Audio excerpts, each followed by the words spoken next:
This is WBSM On Demand. Good morning. Boy, it's wet out there. It is wet out there. But I didn't really notice it because I'm wearing a beautiful raincoat given to me by Mayor Mitchell. I don't know what he's going to be doing today. Probably he'll repossess the coat in the 11 o'clock hour. In fact, I'm going to have to lock that up in the other room so that the mayor won't be able to take the coat back. But one day, I don't know, months ago now, the mayor gave me his jacket because I'd commented on it, how nice it was, and he gave it to me. And I'm not giving it back, obviously. It's one of those heavy-duty raincoats that you don't buy because you only use it once a year or so, twice a year maybe. I wouldn't use it in a snowstorm. We don't have that kind of weather anymore. But we have a lot more rain now coming. That's what I'm told. So I appreciate the mayor giving me his coat. And some of you will probably notice and castigate me for it. I'm going to go a lot easier on him because he gave me something. You see how that works? That's how things work in my world. If you give me something, even if you don't want it, and I do, it doesn't mean anything to you, but it means something to me, then I'm going to go a lot nicer on you. I'm shilling for bribes here, folks. It's not against the law because I'm not in government. No, I'm joking around, but kind of and not really. So it's a beautiful day out there if you're a duck. If you're a duck, it's a beautiful day. Folks, if you're a farm animal, if you own farm animals, if you'd like to own farm animals, I want you to rediscover, and maybe for some of you, discover South Dartmouth's Heritage Grain and Hardware Store at M&M Hay and Feed, formerly Marvin Grain. M&M continues the mom and pop shop experience. From hard-to-find brand-name pet foods, grain by the pound. You can't get that anywhere else. Or just some nuts and bolts. Michelle, Mark, Michael, and Gary can help you out. At M&M, they still have hay, straw, screen repair, and yes, laying chickens, meat chickens, and turkeys. So if you don't have a farm and you want a farm, head to M&M right there in South Dartmouth. They're very local. You'll find whatever farm or garden needs at M&M Hay and Feed. If they don't have it, you probably don't need it. Call or visit M&M Hay and Feed, 31 Cove Road in Dartmouth. They're an authorized dealer of pool and grain. So I love that you can go there and get grain by the pound. You can't do that. This is an old school store. You walk in, you talk to the people. They talk to you. Michelle, Mark, Michael, Gary. Walk in, tell them about what's going on at your farm or what you'd like to do. And they'll get you all set up. Really, this is a great American experience. Right here in South Dartmouth, right? M&M, Hay and Feed. The old Marvin's Grain, right? Oh, we all miss Marvin's. Well, you don't have to anymore. M&M, they've got pet food, chicken food. They've even got chickens, turkeys, meat chickens, pet chickens, I guess. I guess those are separate from your meat chickens, right? You don't want to name it and then, hey, we're eating Gary tonight. No, Gary works there. So head over to M&M in South Dartmouth. I'm Chris McCarthy. Welcome to the program. We'll take a quick break. We'll be right back. Program, I'm Chris McCarthy. Hey, it's the holiday season, and you've been chosen to host the big party. Who's going to do the cooking? Not you, right? Not you. Well, don't worry about it. Riccardi's will take care of it for you. Riccardi's is your first stop for the latest party platters, large or small, hot or cold. When you see those platters, you'll go, well, she's a beauty, right? She's a beauty. Those platters are amazing. Folks love their antipasto, the baked lasagna. chicken and eggplant parmesan, meatballs and sausage, and so much more.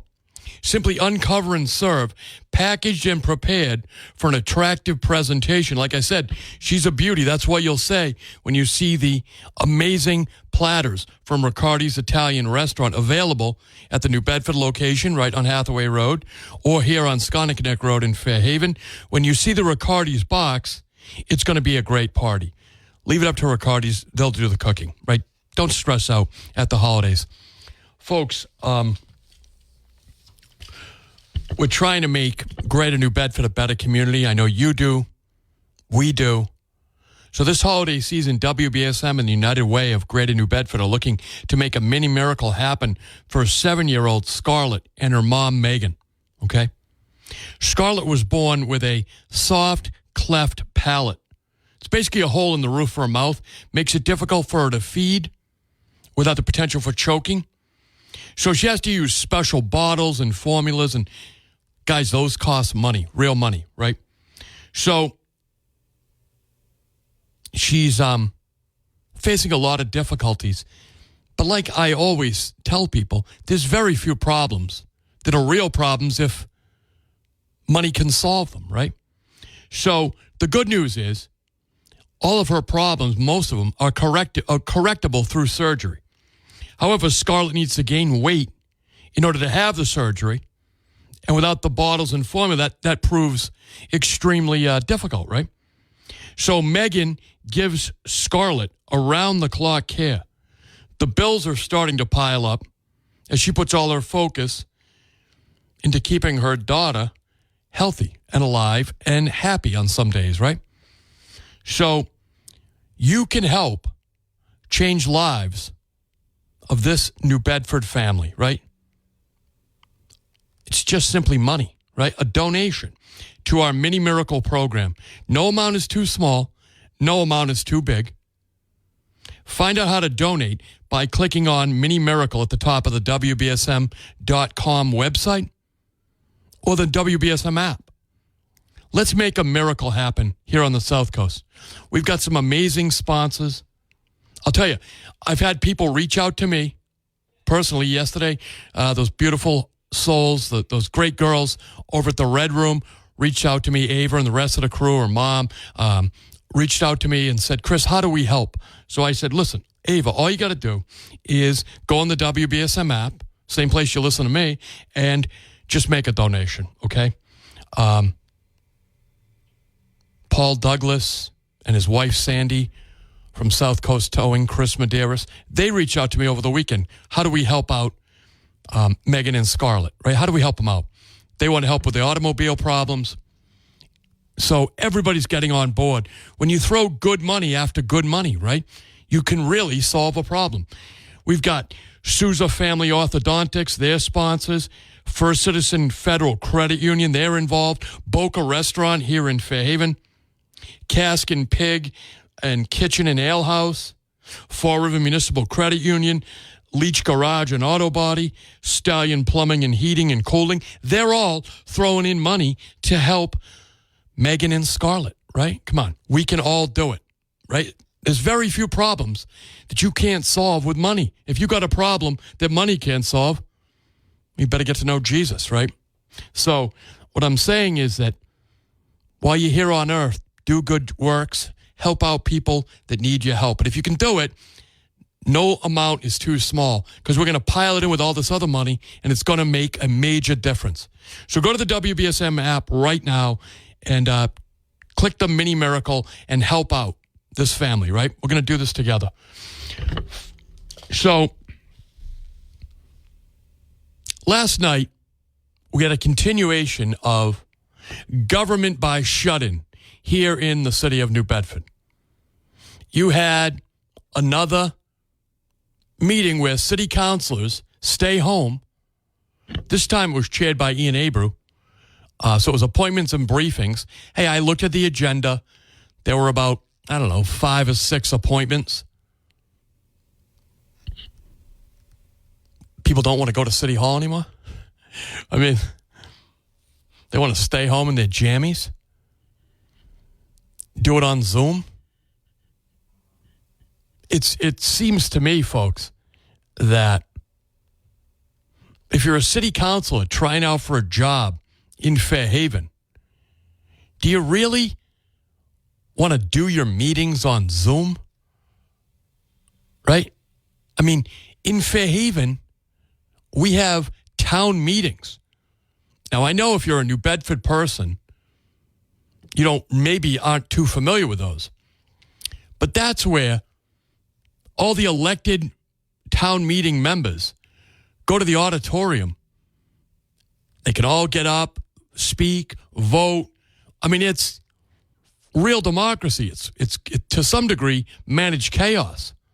Mark Sylvia, recently elected to state rep, he does a nice job as a moderator.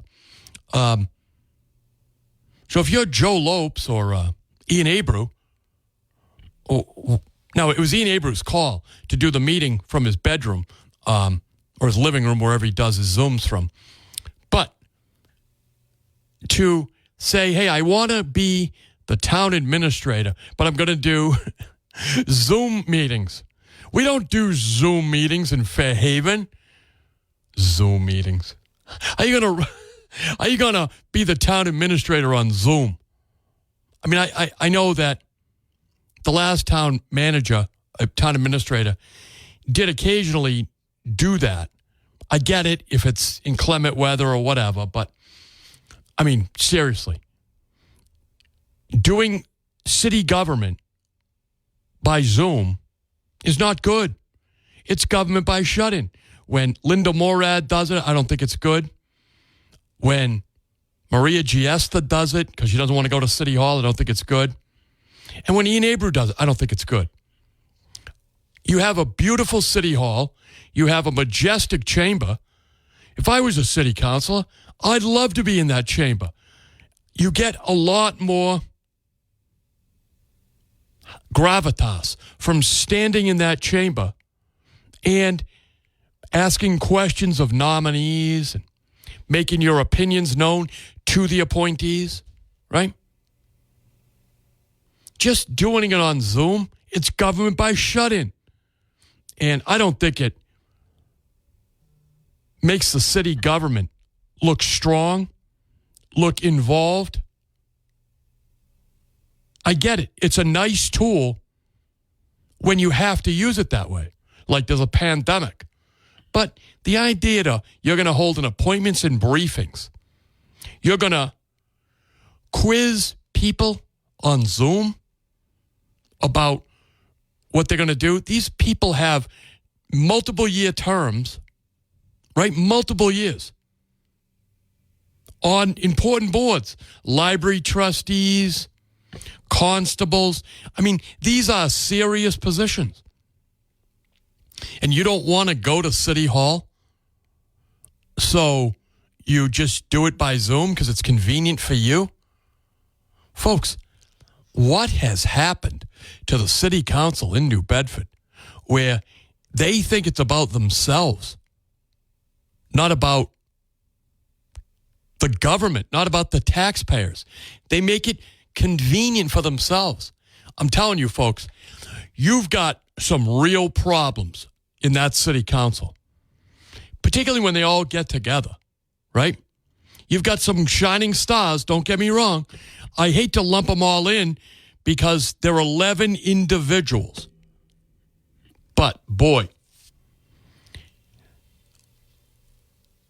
it is really frustrating when you think of how important the city of New Bedford is to this region and how much control they have over state boards and local aid that comes into the region, economic development. I mean, some of those city councilors sit on the water board, which sells water to Freetown, right? You think about how important the city of New Bedford is. And you have, I would say, on their best day, you've got 4 individuals who can shine. Now, half the time, those individuals are being pulled down by their colleagues, forced to attend Zoom meetings rather than going into City Hall in that majestic chamber to broadcast their vision over cable television. Instead, we're treated to the Brady Bunch, right? The Brady Bunch. Little boxes that most people in New Bedford aren't going to go on Facebook to watch a Zoom meeting, and that's what they know. So it's government by shut-ins. And my friend Ian Aber disappointed me by having that meeting on Facebook last night. Facebook government by shut-in. Here he is trying out to be the town administrator in the town of Fairhaven. You know, everything you're doing is on display. Everybody's watching. All the people in Fairhaven are watching. And, you know, I read the comments. A lot of people are rooting for you. They like you personally like I do. And they wonder if you're giving up being a city council, which I understand, Ian. If you decided, I've done the best I can do here, I'm leaving this body, I'm not going to run for re-election. I get it. And you're looking to stretch your wings and do something else. I get it. But just when it goes public, you decide you're going to join Maria Giesta and hold government by shut-ins. That's not how we do things. Not how you should do things in New Bedford. It's not how we do things over here in Fairhaven. I just don't think it's a good look. Do you guys like the Brady Bunch form of government? Many of you can't even see it because you don't go on Facebook. You don't want to go on Facebook. Who would want to? I only go on there because it's how my old girlfriends communicate with me. But, you know, it's really, it's a good, listen, don't get me wrong. Facebook has some good points, but it's not how you run a city government, not with a $500 million budget. These people don't take themselves seriously. Now, don't get me wrong. Leo Choquette holds those big meetings up there in Ward 1 at Pulaski School. He invites the whole city in. That has been a major development in government in the city of New Bedford. Sean Oliver has his meetings, right? They get together there in Ward 3. He's got some great constituents who meet him up there and they talk about it. That's good stuff. More city councilors should do what they're doing, not government by shut-in. I mean, it's very, very frustrating. Very frustrating. I can't imagine if I was a taxpayer in the city of New Bedford, how I would feel about it. 508-996-0500. Did anybody see the government by shut-in last night? What about those people? They're going to have their big moment, right? They're going to be on the library trustees board. They've been appointed by Mayor John Mitchell. And they got to go on Facebook, right, to have their hearing, to talk about their vision, what they want to do on the board of trustees for the library. You know, folks, that board always was a prestigious board, very prestigious board. When I think of who was on that board in the past, my friend, the late Dr. John Fletcher. I mean, John Fletcher was a prince of a man. And, you know, he died a few years ago. Boy, an educated man. Dr. John Fletcher cared about the city of New Bedford, was honored to serve on that library board, be a library trustee and a school committee member. To think that now the mayor's appointees are marginalized to a Zoom meeting? Good Lord. Government by shut-ins, folks. I don't know how. Fortunately, you've got an election coming up. 508-996-0500. Good morning. Thanks for holding. Good morning, Chris. I'm just turning on the radio now, and I believe what you're talking about is communication with the citizens. Yes. And how we find out news. It's ironic I just turned this on because I was going to call in today about this. I'm new to the city the last 4 years, and I came from Dartmouth, and the select board meetings were on the cable TV at a certain time live every week, okay? Yes. I called the cable station here a few years ago when I got here and said, what time are the city council meetings? They said it varies. That's a problem. If that cable news network can have a consistent thing for the finance, for all of the committees. I know they have to be pre-recorded. They can't all be live. But I'm finding it hard as a newcomer to the city to really get information on government via any source, really, except maybe New Bedford Light. New Bedford Light does a good job, and I try to do a good job here. You do. Thank you. You really do. I would say to you that, first of all, are you internet savvy? Yes, I am. Okay. Mm-hmm. So savvy enough. So savvy enough. You're probably like me. So I find it very comfortable. I can watch the meetings live on the internet. So they do have it, the city council meetings. You can watch them live. I can't understand why they do great work at the cable station. I don't understand why they can't put them on live now yet. I'm not sure why that is. Okay. But you can watch them live on the internet. But oftentimes you can't. But let me make a caveat. If they decide to have what I call government by shut-ins, when they do it on Zoom, that's only available live through Facebook. Oh, okay. So they make that more difficult. So when you say live, Chris, do you go under city council? How do you get to the live broadcast? So what I do is I go to the city council and I look up meetings, and then you will see where it has the agenda, and then next to the agenda it will have live events, something to that effect. Event, I think it says. You click on that. If that link is there, they're live. You click on that, it'll make it live on your tablet, your computer, whatever it is you're using. Oh, okay, that's very, very helpful. I appreciate that. No problem at all. I'm happy. I'm here to do that. Thank you. Yep. And what part of the city do you live in? I'm curious. I am in the South End. I've moved here. It is a jewel of an area. Oh, absolutely beautiful.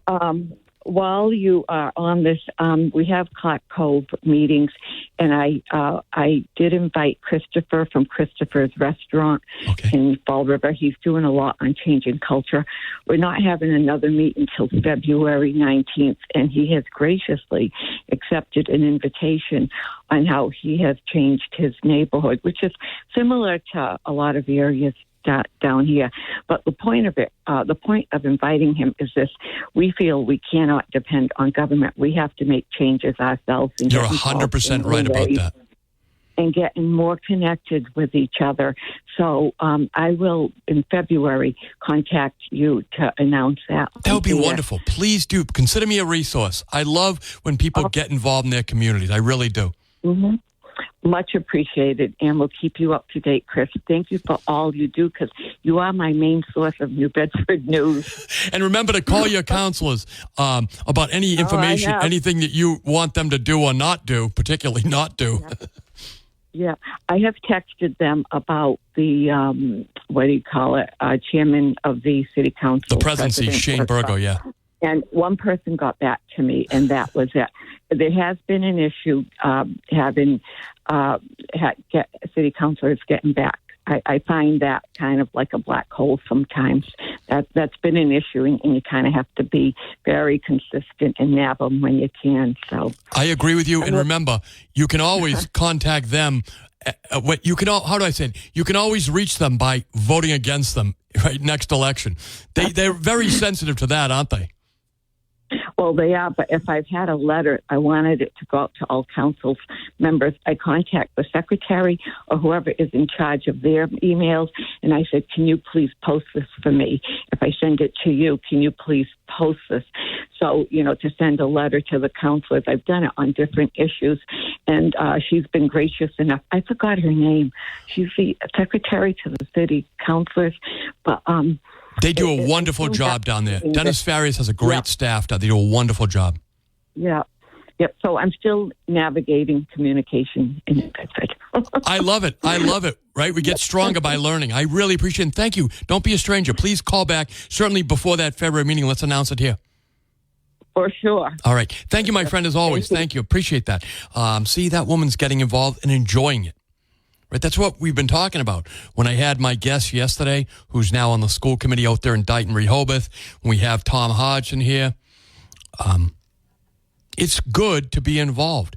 You feel, you don't feel as powerless, right? And most of these city councilors are very nice people. They really are very nice people. All of them are affable in most cases, right? They don't always agree with me, and that's not required. They don't always even like me, but that's not required either, right? I'm trying to help them make this city a better place. 508-996-05. What a treasure that woman is, right? We're glad to have her over here. We'll take a break. I'm Chris McCarthy. I'll take this phone call. And we'll be, I'll take this call. Good morning. Thanks for holding. Hey, how you doing? Not bad. How are you? Yeah, good. Just calling to kind of give a counterpoint about Ian Abreu and the Fairhaven position. He's one that, I think when it comes down to jobs like this, you want the most qualified. Yes. And, not necessarily some of the technicalities that, you might have an unqualified person in there. Sure, he's somebody, he's somebody he's proven he can do the job. What's the biggest beef about him having a job like that? You want me to bash him right now? No, I don't want to. I just don't understand the heart of the point. If you're talking about qualification, tell me. You called him to tell me why he's qualified. Explain why he's qualified to be the town administrator over here. Well, he's been probably the best city councilor we've had over here for several years now. And so if you're talking about civil service and government service to the people, he's one of the best around in this area for sure. So how does that, I got to be honest with you, sir, how does that correspond to being the town administrator running the day-to-day operations in Fairhaven? Well, you're talking about a guy who was in the South Coast Chamber, so very familiar with business. He runs his own successful business, so it's not just about being somebody who so why is he runs leaving for government. But since you called, sir, I wouldn't have gone down this road, but since you brought it up, why is he leaving his successful business to come over here to Fairhaven then? Well, that's something you'd have to ask him. I don't know I'm not going to ask him. Why he's doing what he's doing. But you brought it up, sir. You told me he runs a successful business. Well, I just been hearing a lot, I like Ian. Don't get me wrong. I don't want any New Bedford City Council coming to Fairhaven. I think they learn very bad things about budgets in New Bedford compared to what we do here in Fairhaven. I'm just curious. Do you live here? You don't live here in Fairhaven, but do you know, like... No, I live in New Bedford. Yeah. We have had attempts to override taxes, raise them here. We don't do that here in Fairhaven. I don't think Ian's learned anything about budget discipline being on the New Bedford City Council. They vote to raise taxes. They just spend more and spend more and spend more. What have your taxes done under the years? It's a little bit of it's different though. Right, it's totally different. Apples and oranges here. You said that he learned budget and a totally different infrastructure. Right, but you said that because he's been a good city councilor, that's why we should hire him in Fairhaven to be the town administrator. I'm telling you. I didn't just say city councilor. I said good city councilor, good manager of business, and very familiar with the business community of the entire South Coast. I totally agree with you there. No, I thought he did a great job at the chamber. Yeah. No, listen, Ian, I consider Ian a friend. I just think that no New Bedford City Council, it's not about Ian. It's about no New Bedford City Council. They have massive conflicts. How can you be a city councilor, Ian Abreu or Joe Lopes, and try to recruit business to Fairhaven or to New Bedford, recognizing that there's a choice between the two, right? You can't serve two masters. Right, but, the fact that he knows, really so many people throughout the South Coast, he might be an asset because as much as he's been a city councilor in New Bedford, his other gifts and his other skills have really allowed him to bring a lot of people together, particularly in the business community. So he may be more of an asset than you think, just because of his reach and his influence with people that goes certainly beyond New Bedford. No, I think you make a good argument for him. I hadn't probably considered that about him. My concern is that how they operate over there in government. City councilors don't run the day-to-day. They just kind of oversee policy. And sure. So I think that there's not a lot of correlation between running that and the day-to-day operations of a town like Fairhaven. But I think you're right about it. He did do a good job at the chamber. He's an affable guy. And I think the Board of Selectmen would do wise to consider those additional skills when they interview Ian. No, absolutely. And that was just really more my point. Yeah, so. No, I think make a good point. You're a good advocate for Ian Abreu. Thanks for the call, my friend, as always. 508-996-05. What do you think about that, folks? Would you like to have Ian Abreu as a city council? Since that guy brought it up, city councilor Ian Abreu, the town administrator here in Fairhaven, and I think that would mean you'd have to lose him as a city councilor in New Bedford, because I just don't think you can be a city councilor and run the day-to-day operations here in Fairhaven. And I guess he'd have to give up his businesses too, right?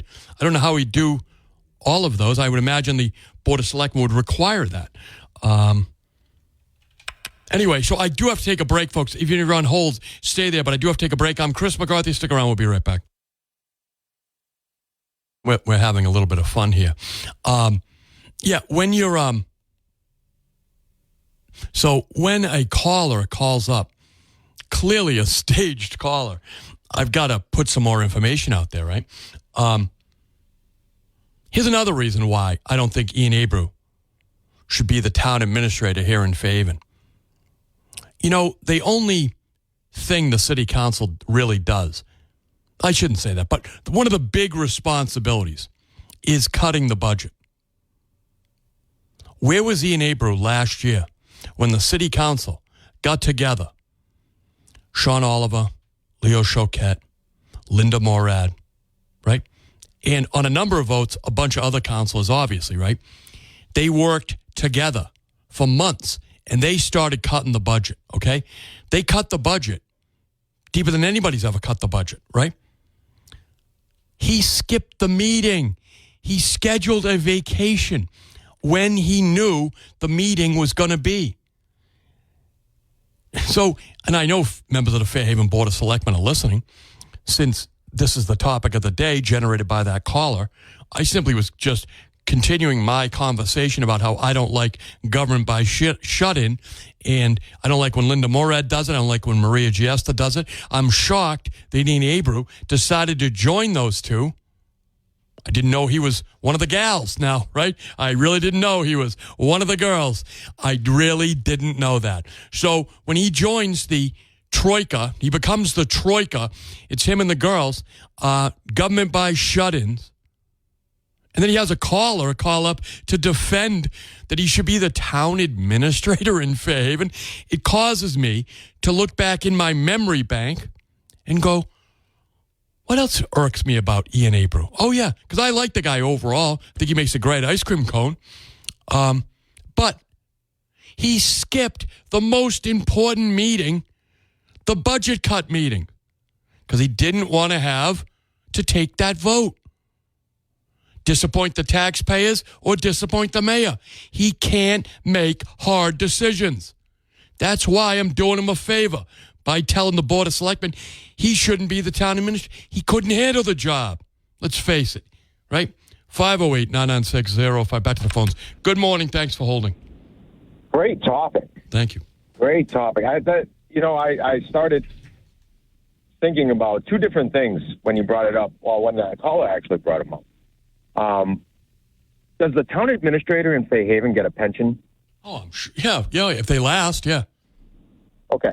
So that means that they probably are paying into the same pension system that the city council gets. Wouldn't that be double dipping? Well, not double dipping. It would just enlarge the overall pension that he would be eligible for. All right. So it wouldn't be any conflict between. It would be almost like a cop, I guess, getting a pension from New Bedford being a cop in New Bedford, and then he can also be a firefighter in Fairhaven. If Look, I can't get into the vagaries of pensions, and I don't think it's good radio. But here's the thing: the job over here pays, I don't know, a couple $100,000, and maybe 180, something like that. It's a good job, as it should be, because it's a serious responsibility. I just don't think that any New Bedford. You brought up conflict. All New Bedford City Councilors have a conflict with Dartmouth, with Fairhaven, with Freetown, right? Because you have your own responsibilities for your taxpayers. And so to be a city councilor, come over here, and I just think all the lessons they learn on that New Bedford City Council are wrong to be the town administrator. Right. So the other conflict that I was thinking of is, say there's a nice industry that's looking to come into the area. Right. And you're the town administrator. Your job is to attract that business, that industry into Fairhaven. Right. And then your job also as a city council is to attract it to New Bedford. Right. How do you make that decision? You can't. How do you make that decision? It's a complete conflict of interest. And then the other thing, in regards to taxes and cutting taxes, they've never cut taxes over there. Exactly. As a business owner. And he doesn't even, thanks for the call, my friend. Thank you. He doesn't even really understand Prop 2.5. I don't want to play that now, but I have an interview with Ian Abreu. Since his friend brought it up, I'm sure was motivated by Ian to call the program to take me on. How'd that work out for you? Take a break. We'll be right back. With Smith & Wesson rebates up to $150 and Colt rebates up to $100. Check out the number one selling handgun in the nation, the Sig Sauer P365. Remember that Shooting Supply gift certificates are perfect for the sportsman in your life. You do not need a license to carry or an FID card to buy a gift certificate at Shooting Supply right there in Westport. Check out more specials now at shootingsupply.com. Folks, I want you to stick around for the local news, the national news, and we'll do it all again in the next hour. And then at 11 o'clock, we'll have Mayor John Mitchell here in studio. John's worked for a number of years now with Ian Abreu. Maybe we'll ask him. Maybe we won't, but maybe we'll ask him if he thinks Ian Abreu would be a good town administrator in the town of Fairhaven. Maybe I won't ask him. Maybe I will ask him. Maybe he won't have an opinion. Who knows? But anyway, stick around at 11 o'clock. We'll have the mayor in the next